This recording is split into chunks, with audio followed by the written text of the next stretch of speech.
The role of risk management in the game was to learn, in a practical way, how to prepare against negative shocks, in this case comets, by means of allocating knowledge, characteristics of each comet, protection, which is ground level, and insurance, meaning resources to rebuild broken pots. All this done in a balanced way and given an initial amount of financial resources, while at the same time being able to foster development, that is to say, making the pots evolve over time.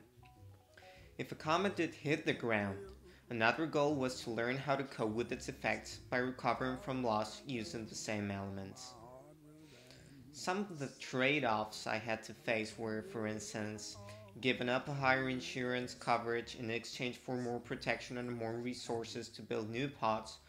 or having to build less pots in order to be able to afford their insurances when they evolved since they became more expensive.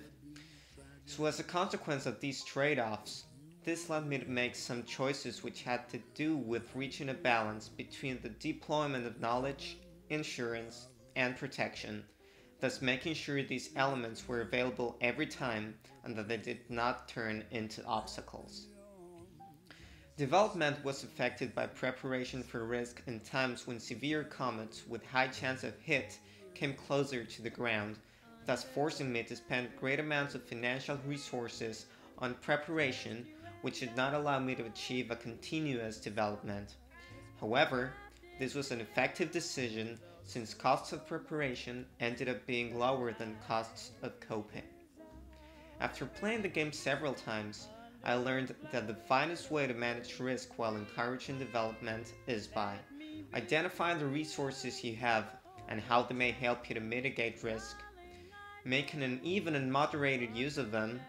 implementing development actions gradually but strongly, thinking strategically, and learning from the experience to become more resilient every time towards the effects of risk.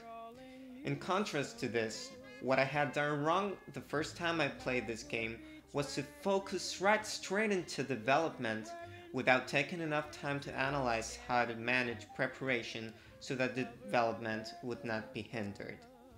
Finally, if I were to change something about this game, I would add more types of risk, both idiosyncratic and systemic, such as crime, diseases, financial crisis, etc.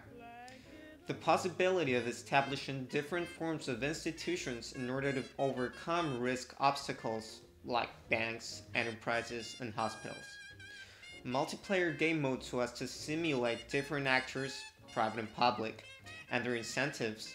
and behavioral obstacles such as overconfidence and short memory.